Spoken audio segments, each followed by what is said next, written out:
How's the market? A question I am often asked, and one that at the moment with the current pandemic certainly has a different resonance. It's easy to relay the stats, they're logical, straightforward, but how is the market actually working? I've got some notes here so I don't give you any misleading information. On March the 30th, you may remember I did a video with an up-to-date view of why real estate was deemed essential under the Ontario State of Emergency.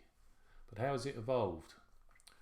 Before I forget, please do like or comment below or leave a review on the podcast. That'd be much appreciated. It's April 25th, 2020. And before anything else, a huge heartfelt thank you to all the frontline workers. They're giving us, the rest of us, the luxury of staying at home. Hope you and your families, everybody is safe and well, and as I said, staying at home. Real estate was originally deemed essential, and here I quote the OREA, Ontario Real Estate Association President Sean Morrison,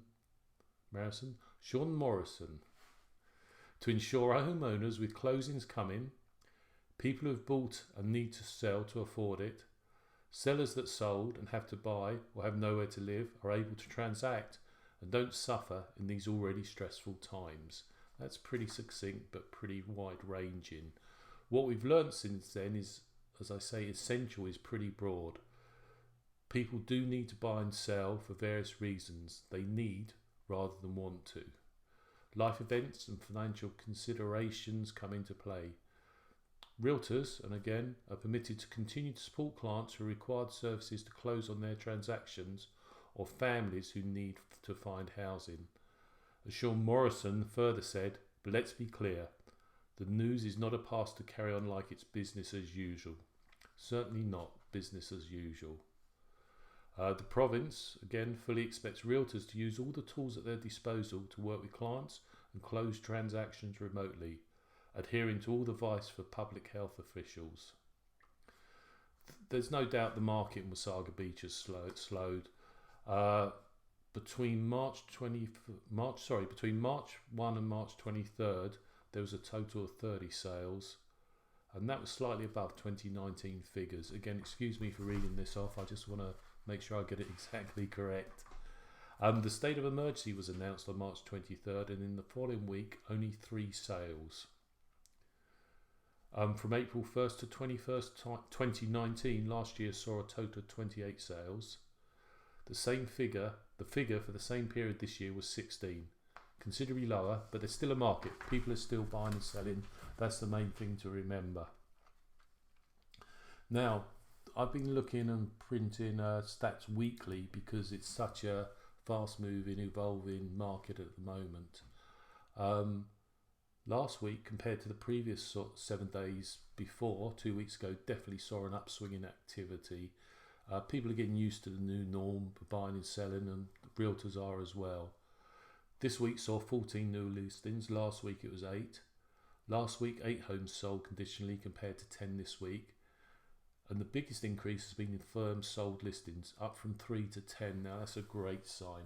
I think the initial shock has worn off and we're all adjusting, not just with real estate but everything. It's different from all of us living like this. But how are realtors working with buyers and sellers to keep everyone as safe as possible? First, we ensure that the buyer or seller is essential. There's certain essential service screening questions, and these include: for sellers, have you sold your home firm at this time? Do you require the purchase of another home prior to your closing? Do you have access to accommodation for temporary closing? Also, for buyers, have you purchased firm prior to March 25th, 2020 and are financially dependent on obtaining a buyer to purchase your current home prior to your upcoming purchase?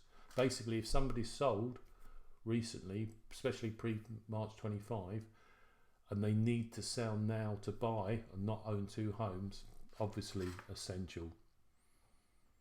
So ongoing, the process obviously starts with listings. We as realtors, we research everything online. We normally do anyway, well, the good ones. But we just get as much information as we possibly can. and then the initial meeting, 1 or 2 meetings with the sellers, will be via Zoom, virtual meetings, as good as face to face. I think Zoom and programs such like are coming into their own, and a lot of us are using them for outside work and meeting people happy hours, so I've been told. But also apps work. I've spoken to sellers, initial meeting via Zoom, and then they come back to me immediately using FaceTime to walk around the home and give me a virtual showing.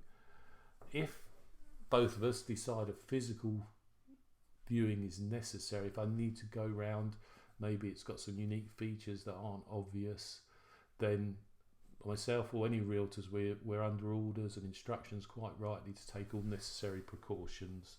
Masks, gloves, hand sanitizers, we use those. The owners can leave if they wish to, or respecting stay at home, it's quite easy to have social distancing. They just, they stay in another room and then move around as we do.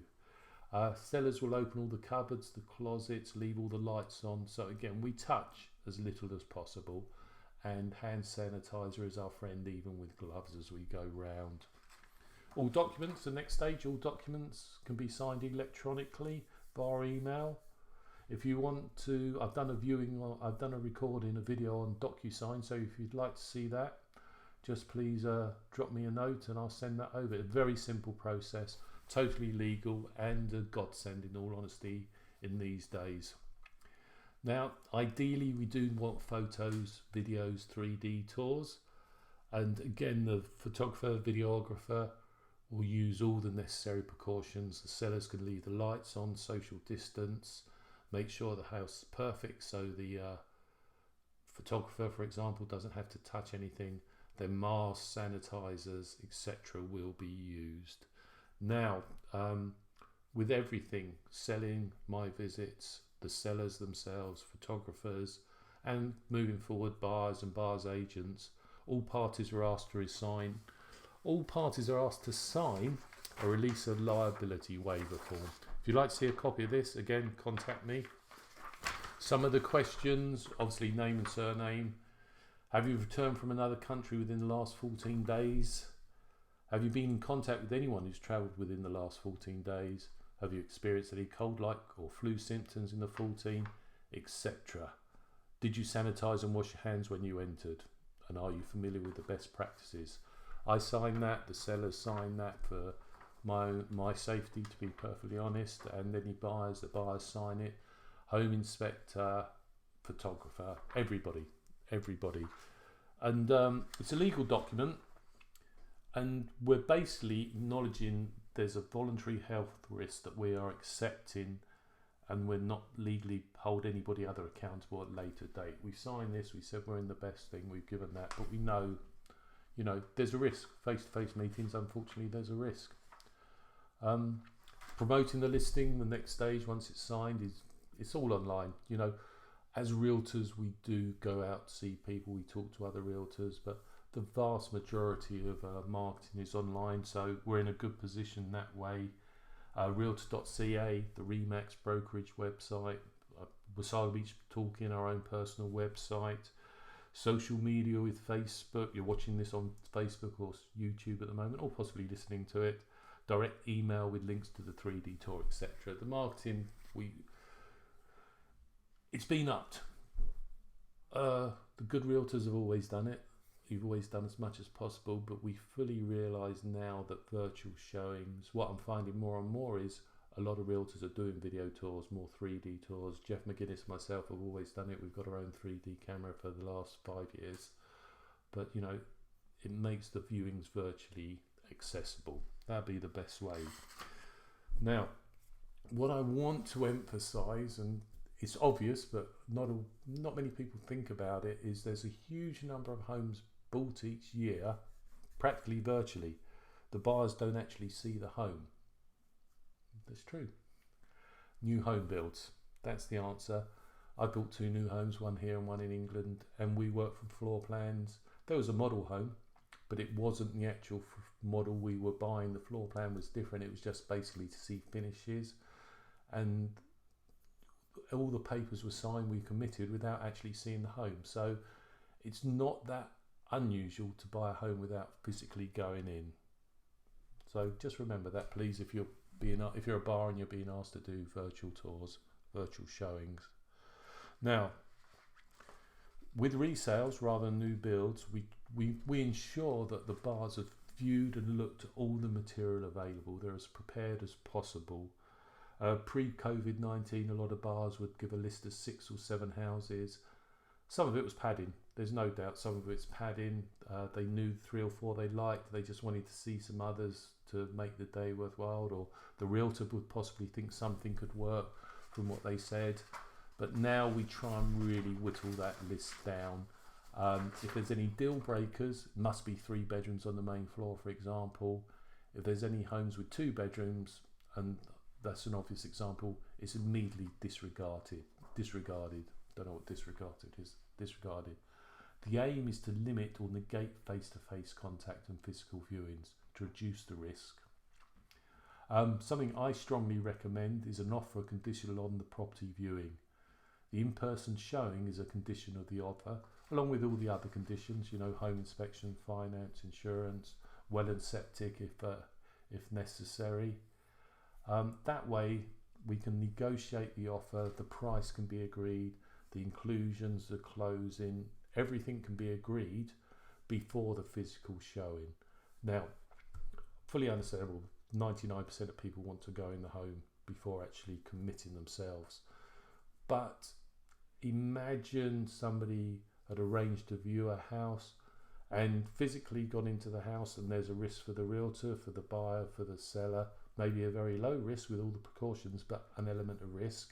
An offer came on the 12-month average price in Resale Beach is 510,000. Say a home was priced at 500,000, price well, the offer came in at 425. The sellers thought they could get the buyers thought they could get a deal, refused to go above 440.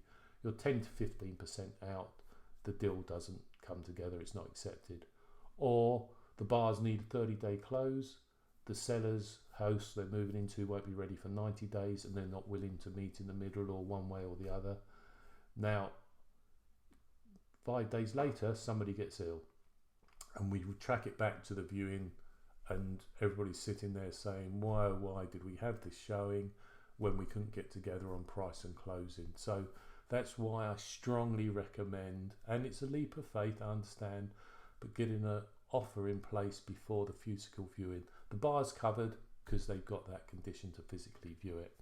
Not everybody would work that way.